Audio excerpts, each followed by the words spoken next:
सदियों साल पुराना किस्सा है। किसी सल्तनत पर बादशाह कमर हुकूमत किया करता था। बादशाह हर रोज एक नई लड़की से निकाह करता और अगले ही दिन वो अपनी बीवी को फांसी पर लटका देता। बादशाह के इन सख्त और जालिमाना फैसलों से उसकी सारी राया बहुत दुखी थी, मगर उनकी इतनी हिम्मत न थी कि वो बादशाह को समझाने की कोशिश करते। सल्तनत के लोग बस इतना जानते थे कि बादशाह हर रोज एक नई लड़की से निकाह करता है और अगली सुबह उसे मौत के घाट उतार देता है। मगर वो ऐसा क्यों करता है, उसके पीछे का सबब कोई न जानता था। इसी सल्तनत में जंगल के बीच एक बूढ़ा नजूमी अपनी बेटी लैला के साथ रहता था। वो बादशाह के करतूतों से बखूबी वाकिफ था, इसलिए उसने शहर को छोड़कर जंगल में रहना शुरू कर दिया था। उसकी बेटी लैला इंतहाई खूबसूरत और अक्लमंद लड़की थी। एक दिन जब नजूमी को किसी काम से शहर जाना था तो लैला भी जिद करने लगी और उस दिन अपने बाप के साथ चल पड़ी। जब दोनों शहर के दरवाजे पर पहुंचे तो शहर से रोते बिलखते लोग आज फिर एक लड़की का जनाजा उठाए आ रहे थे। बूढ़े नजूमी ने उन्हें देखा तो सारा मुआमला समझते देर न लगी। उसने फौरन अपनी बेटी से वहां से चलने को कहा, मगर लैला बोली, बाबा जान, पहले मुझे ये जानना है कि ये लोग इतने दुखी क्यों हैं और ये बादशाह को बुरा भला क्यों कह रहे हैं। नजूमी के बहुत समझाने पर भी वो वहां से न गई। जब लैला ने एक औरत से उसका सबब पूछा तो इस औरत ने पूरी दर्द भरी दास्तां उसे सुनाई। सारी बात सुनकर लैला हैरान रह गई। वो अपने बाप से कहने लगी, बाबा जान, मैं बादशाह से निकाह करना चाहती हूं। बेटी के मुंह से ये बात सुनकर नजूमी हैरान रह गया। वो कहने लगा, बेटी, क्या तुम पागल हो गई हो जो ऐसी बातें कर रही हो? तुमने अभी सुना नहीं कि वो बादशाह अगले ही दिन अपनी बीवी की कत्ल करवा देता है? लैला कहने लगी, बाबा जान, मुझे अच्छी तरह पता है कि मैं क्या कह रही हूं। आप बस मुझे बादशाह के पास जाने की इजाजत दीजिए। नजूमी को अपनी बेटी की जिद के आगे झुकना पड़ा। उसने अपनी बेटी को बादशाह के पास जाने की इजाजत दे दी। बाप की इजाजत मिलते ही लैला बादशाह के महल की तरफ चल पड़ी। आखिर क्यों बादशाह निकाह के एक दिन बाद ही अपनी बेवी को फांसी पर लटका देता था। शुरू में बादशाह ऐसा जालिम और बेरहम न था। वो एक बड़ा ही नेक दिल और राया का ख्याल रखने वाला हुक्मरान था। जब वो निकाह के लायक हुआ तो उसके बाप कमाल ने उसका निकाह याकूत नाम की खूबसूरत औरत से कर दिया। याकूत अपने नाम की ही तरह इंतहाई खूबसूरत और पुरकशिश थी। बादशाह कमर भी उसके हुस्न का कायल हो गया था।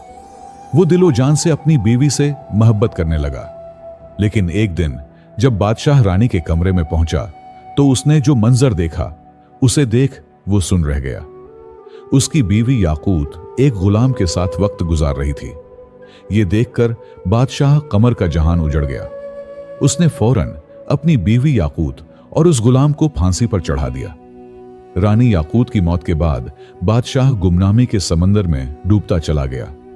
जब भी बादशाह आंखें बंद करता उसे अपनी बीवी और गुलाम का वो मंजर बार बार याद आता। बादशाह ने मुल्क के माहिर मुसव्विरों को बुलाया और रानी और गुलाम का वो मंजर जूं का वैसे ही बनवा दिया। फिर उस तस्वीर को अपने कमरे की दीवार पर लटका दिया। अपनी बीवी की बेवफाई से बादशाह इतना जख्मी हुआ कि अब उसे पूरी औरत जात ही बेवफा लगने लगी। उसके दिल में औरतों के खिलाफ जो नफरत की आग लगी वो कभी ना बुझी। गुस्से की आग में जलते हुए बादशाह ने एक खौफनाक फैसला किया। अब वो हर रोज एक नई औरत से निकाह करेगा और अगली सुबह उसे मौत के घाट उतार देगा। बादशाह का दिल अब पत्थर बन चुका था। उधर नजूमी की बेटी लैला भी बादशाह के महल में पहुंच गई। उसने महल के पहरेदार से कहा, मुझे बादशाह से मिलना है। पहरेदार ने खामोशी से उसका पैगाम बादशाह तक पहुंचा दिया। बादशाह ये सुनकर हैरान हो गया। उसने सोचा, ये कैसी लड़की है जो अपनी मौत को खुद गले लगाना चाहती है। बादशाह ने फौरन पहरेदार को हुक्म दिया कि इस लड़की को फौरन उसके सामने लाया जाए। सिपाही के साथ आती लैला को बादशाह ने देखा और वो बस उसे देखता ही रह गया। आज तक उसने इतनी मासूम खूबसूरत औरत न देखी थी। बादशाह ने लैला से पूछा, क्या सोचकर तुम यहां आई हो? क्या तुम्हें पता नहीं कि मुझसे निकाह करना यानी मौत को गले लगाना है? लैला बादशाह से बोली, ऐ बादशाह, मुझे आपके बारे में सब कुछ मालूम है। मैं सब जानकर ही आपसे निकाह का फैसला कर चुकी हूं। बादशाह हैरान होकर बोला, ठीक है, अगर तुम सब जानती हो और तुम्हारा यही फैसला है तो मुझे कोई एतराज नहीं। निकाह की तैयारी करो, हम कल ही तुमसे निकाह करेंगे। बादशाह कमर और नजूमी की बेटी लैला का निकाह हो गया। अब लैला रानी बन चुकी थी। रात को लैला बादशाह का इंतजार करने लगी। जब बादशाह कमरे में आया और लैला को देखा तो वो उसकी खूबसूरती का कायल हो गया। मगर तभी उसकी नजर दीवार पर लगी अपनी बीवी की तस्वीर पर पड़ी। उसकी आंखों में दर्द और गुस्सा भड़क उठा। मगर बादशाह के दिल के एक कोने में लैला के हौसले, सादगी और खूबसूरती ने एक अलग जगह बना ली थी। बादशाह गुस्से में बोला, तुमने ये हमाकत क्यों की, ये जानते हुए भी कि कल सुबह तुम्हें कत्ल कर दिया जाएगा? तुम्हें क्या हो गया है? लैला बोली, ऐ मेरे शौहर, यह फैसला तो अल्लाह ने किया है और उसका फैसला मुझे हर हाल में मंजूर है। बादशाह बोला, सुबह तुम्हारे साथ क्या होगा ये जानते हुए भी? लैला बोली, ऐ बादशाह, मैं अच्छी तरह जानती हूं कि सुबह होते ही आप मुझे कत्ल कर देंगे, मगर उससे पहले मेरे पास आज की पूरी रात है और मोहब्बत की खुशी को लंबाई से नहीं बल्कि गहराई से नापा जाता है। बादशाह बोला, तुम्हारी इन दिलकश बातों का मुझ पर कोई असर ना पड़ेगा। लैला बोली, ऐ मेरे शौहर, एक रात के लिए ही सही, मगर मैं आपकी बेवी तो हूं, इस नाते इस रात पर मेरा पूरा हक है। सुबह जो आपको करना है कर लीजिए, मगर अभी के लिए अपने गुस्से को छोड़ दीजिए और थोड़ा सुकून से बैठिए। लैला की बात सुनकर बादशाह का गुस्सा ठंडा पड़ गया और वो कमरे में रखी एक कुर्सी पर बैठ गया। लैला बोली, अरे बादशाह, आज की रात आपका दिल बहलाने के लिए मैं आपको क्या सुनाऊं? बादशाह बोला, चलो तुम कोई एक किस्सा सुना दो। लैला बड़े अदब से बादशाह को मुखातब करके किस्सा सुनाना शुरू कर देती है। एक ताजिर था, उसकी बीवी, एक जवान बेटी और एक बेटा था। बेटी जवान होने की वजह से ताजिर को दिन रात उसकी शादी की फिक्र खाई जाती थी। वो पैसे जोड़कर अपनी बेटी की शादी धूमधाम से करना चाहता था। एक बार उसे तिजारत के लिए परदेस जाना था। सफर लंबा था, इसलिए वो अपने घर वालों से कुछ दिनों में वापस आने का कहकर निकल पड़ा।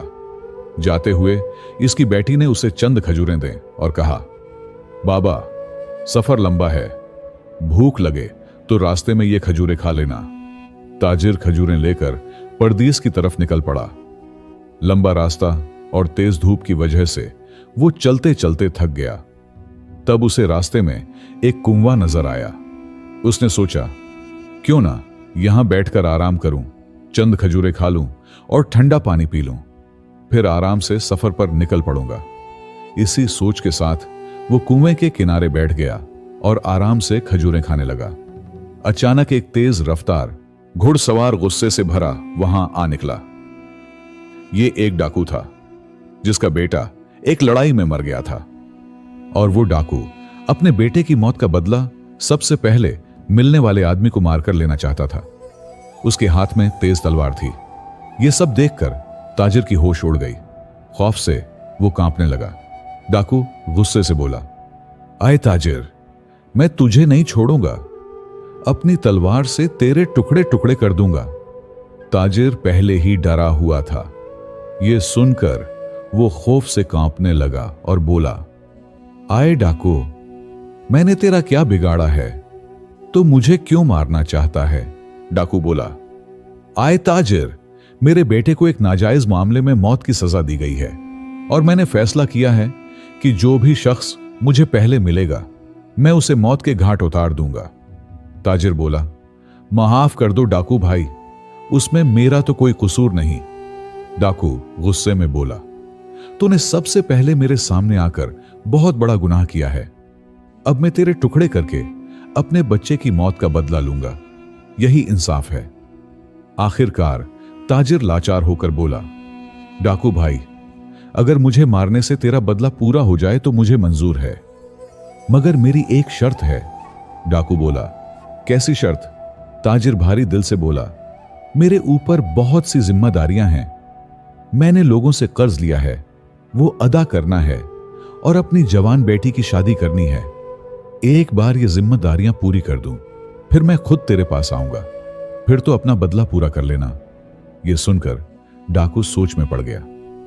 इतनी कहानी सुनाते ही सुबह हो गई और लैला ने किस्सा सुनाना रोक दिया। बादशाह बोला, तुम चुप क्यों हो गई? मुझे बताओ कि डाकू ने ताजिर को मार दिया या उसकी बात मानकर कुछ वक्त की मोहलत दे दी। लैला बोली, ऐ बादशाह, रात खत्म तो बात खत्म। अब सुबह हो चुकी है और मेरी मौत का वक्त आ गया है। बादशाह बोला, मगर मुझे कम उस कम ये तो बता दो कि डाकू ने उसे मारा या छोड़ दिया। लैला बोली, ऐ बादशाह, कहानी बहुत लंबी है, पूरी सुनाने के लिए वक्त चाहिए और अब रात खत्म हो चुकी है। यह सुनकर बादशाह सोच में पड़ गया। कुछ सोचकर वो अपनी रानी से बोला, तुम फिक्र न करो, हम वक्त को रोक देंगे। हम तुम्हें एक दिन की जिंदगी और आसा करते हैं। अब किस्सा सुनाओ। लैला बोली, अब आगे का किस्सा मैं रात को ही सुनाऊंगी। यह सुनकर बादशाह सोचने लगा, कितनी ही लड़कियां मेरे पास आएं और मौत के घाट उतार दी गईं, लेकिन उसकी जान सिर्फ आज के लिए बख्श देता हूं, कल उसका भी वही हाल होगा। बादशाह वहां से चला गया और अपने दिन भर के सल्तनती कामों में मसरूफ हो गया। उधर लैला हाथ जोड़कर अल्लाह से दुआ मांगने लगी, ऐ अल्लाह, मेरे शौहर को हिदायत दे, इसके गुनाहों को माफ फरमा और उसे सीधा रास्ता दिखा। शाम का वक्त हुआ। बादशाह बेसब्री से कमरे में आया और बोला, ऐ रानी, अब जल्दी से किस्सा सुनाना शुरू कीजिए। लैला बोली, ऐ बादशाह, थोड़ा सब्र कीजिए, मैं आपके लिए खाना लगा देती हूं। पहले खाना खा लीजिए, फिर मैं आगे का किस्सा सुनाऊंगी। लैला ने बादशाह को खाना पेश किया। बादशाह बोला, यह तो नौकरों का काम है, तुम ये क्यों कर रही हो? लैला प्यार से बोली, नहीं मेरे शौहर, ये एक बीवी का फर्ज है कि वो अपने शौहर का ख्याल रखे। बादशाह बोला, तुम्हें क्या पूरी जिंदगी मेरे साथ गुजारनी है, और वैसे भी आज की रात के बाद तो ये काम नौकरों ने ही करने हैं। लैला बोली, मेरे बादशाह, आज की रात ही सही, मगर आपकी खिदमत का मौका मिला तो मरते वक्त सुकून से मरूंगी। जितना वक्त मिला मैंने अपने शौहर की खिदमत की। यह सुनकर बादशाह के दिल को बहुत सुकून मिला, मगर तभी उसे अपनी पुरानी बीवी की बेवफाई याद आ गई। वो गुस्से से बोला, फालतू बातें मुझसे न करो और जल्दी से कहानी सुनाना शुरू करो। लैला ने किस्सा सुनाना शुरू कर दिया। ताजिर की बात सुनकर डाकू कुछ देर सोचकर बोला, अगर मैं तुझे कुछ वक्त की मोहलत दूं तो क्या जमानत है कि तू वापस आएगा? ताजिर बोला, ए डाकू भाई, अल्लाह की कसम खाकर कहता हूं कि मैं अपने काम पूरे करके यहां जरूर वापस आऊंगा और खुद को तेरे हवाले कर दूंगा, मेरा यकीन कर। डाकू बोला, ठीक है, मैं तुझे 40 दिन की मोहलत देता हूं। ताजिर डाकू का शुक्रिया अदा करके अपने सफर पर चला गया। उसने अगले शहर अपना काम मुकम्मल किया और कुछ दिनों के सफर के बाद वो घर पहुंच गया। ताजिर को घर आता देखकर उसकी बीवी और बच्चे खुश हो गए, लेकिन वो अपनी जान को जाता देखकर बहुत परेशान था। आहिस्ता आहिस्ता वक्त गुजरता जा रहा था। उसने अपनी बेटी के लिए अच्छा रिश्ता देखकर उसकी शादी कर दी और उसे रुखसत कर दिया। खुशी के साथ साथ ताजिर अंदर से दुखी भी था, क्योंकि आज उसकी आखिरी रात थी।